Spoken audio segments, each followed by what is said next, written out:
So మా ఇప్పుడు reality show కానీ ఈవెంట్లకు కానీ ఏజ్తో పర్మిషన్ లేదండి. చిన్న అంటే 12 ఇయర్స్ 15 ఇయర్స్ ఇలా మైనర్స్ వస్తారండి.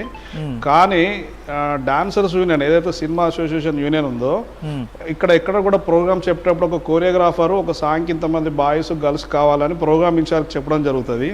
సో ప్రోగ్రామ్ ఇన్ఛార్జు గర్ల్స్ని బాయ్స్ని పిలిచేటప్పుడు బిలో 18 ఉన్న వాళ్ళని అవాయిడ్ చేస్తారండి. సో బిలో 18 ఉన్న వాళ్ళకి ఎక్కడ కూడా సినిమాలు తీసుకోరు. సో అక్కడ మాస్టర్స్ కూడా అబ్జెక్షన్ చెప్తారు, ప్రొడ్యూసర్స్ చెప్తారు, హీరోలు కూడా చెప్తారు. చాలా సందర్భాల్లో మైనస్ని ఎవరు పెట్టుకోరండి. ఎందుకంటే పేమెంట్ ఇవ్వడంలో కూడా బ్యాంక్ అకౌంట్ ఉండదు వాళ్ళకి. ఎబో 18 ఉన్న వాళ్ళకే బ్యాంక్ అకౌంట్ ఉంటుంది. పేమెంట్ అంతా కూడా యూనియన్ నుంచి త్రూ అకౌంట్ ద్వారా వెళ్తుంది. సో పర్సనల్గా కూడా వెళ్తుంది. సో ఎప్పుడు కూడా పేమెంట్ అకౌంట్ ద్వారా వెళ్ళడం జరుగుతుంది. కాబట్టి ఎబో 18 ఉన్న బ్యాంక్ అకౌంట్ ప్లస్ ఎబో 19 ఉన్న వాళ్ళకే మెంబర్షిప్ అవకాశం ఉంటుంది. సో ఈ అమ్మాయి పరిచయం ఎలా జరిగింది అంటే ఆమె 2017లో డి తర్వాత వీళ్ళకి పరిచయాలు పెరిగినాయి. 19లో తన దగ్గర వర్క్ చేస్తుందని విన్నాము. సో అసోసియేషన్ రూల్ ఏముంటుంది అంటే తెలుగు ఫిలిం డాన్సర్స్ యూనియన్లో ఏముంటుంది అంటే 18 ఇయర్స్ ఎబో ఉన్న అమ్మాయిలకి ఎవరికైనా అవకాశం ఇస్తారు. ఎందుకంటే ఇక్కడ అమ్మాయిలు తక్కువ ఉన్నారండి. సో ఒక సాంగ్ చేయాలి 100 బాయ్స్ 100 గర్ల్స్ కావాలంటే అప్పుడప్పుడు దొరకరు. సో అప్పుడు లోకల్లో తెలంగాణలో ఆంధ్రప్రదేశ్లో చుట్టుపక్కల ఉన్న అమ్మాయిలను పిలవడం జరుగుతుంది. వాళ్ళని కూడా ఎబో 18 ఉన్న వారినే తీసుకుంటారు విత్ పేరెంట్ పర్మిషన్ తోటి. సో పేరెంట్ పర్మిషన్ తోటి ఇవన్నీ జరుగుతుంటాయి. సో ఇక్కడ ఈ అమ్మాయికి వచ్చి ఇంతకుముందు ప్రొడ్యూసర్ గారు చెప్పినట్టు, కళ్యాణ్ మేడం గారు చెప్పినట్టు ఈ అమ్మాయి 18 బిలోనే తన దగ్గర వర్క్ చేయడం జరిగింది, వర్క్ నేర్చుకున్నది. సో ఎలా మెంబర్షిప్ ఇచ్చారు అనేది ఒక్కొక్క వచ్చాను. రెండోది రీసెంట్లీ ఆమెకి మధ్య కాలంలో last month back choreographer card ఇవ్వడం జరిగింది. సో కోరియోగ్రాఫర్ కార్డు ఇస్తే పర్వాలేదు, ఆమె ఎక్కడి నుంచో వచ్చి ఇక్కడ తెలుగులో వర్క్ చేసుకుంటుంది, టాలెంట్ ఉన్నది.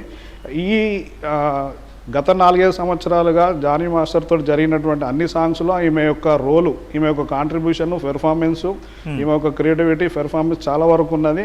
ఆ ఇండస్ట్రీలో కూడా ఆమెకు మంచి గుర్తింపు వచ్చింది.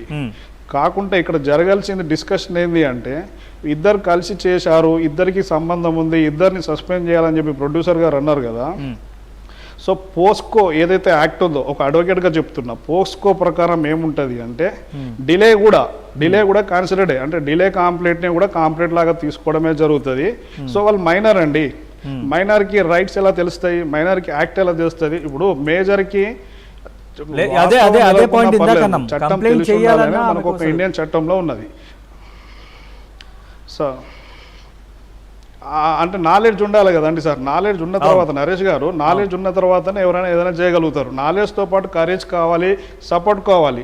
ఇప్పుడు ఇక్కడ భారతదేశంలో ఏముండదు సార్ అంటే మన తెలుగులో స్నేహం, కులం, మతం, ధనం, అధికారం చేయలేని న్యాయాన్ని చట్టం చేస్తుంది. సో ఇక్కడ పోక్స్కో ఏదైతే యాక్ట్ ఉందో 3, 4, 5 కానీ 7, 9, 11, 10 వరకు కూడా ఇవన్నీ నాన్ బెయిలబులే. ఎవరైతే మేజరు పోక్స్కో ప్రకారం ఎవరైతే మేజర్ ఉన్నారో మైనర్ పైన సెక్సువల్ అబ్యూస్ కానీ హరాస్మెంట్ కానీ చేస్తే వాళ్ళు పనిషేబుల్ అండి.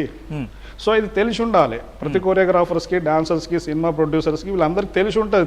తెలవక ఉండదని మనం చెప్పలేము.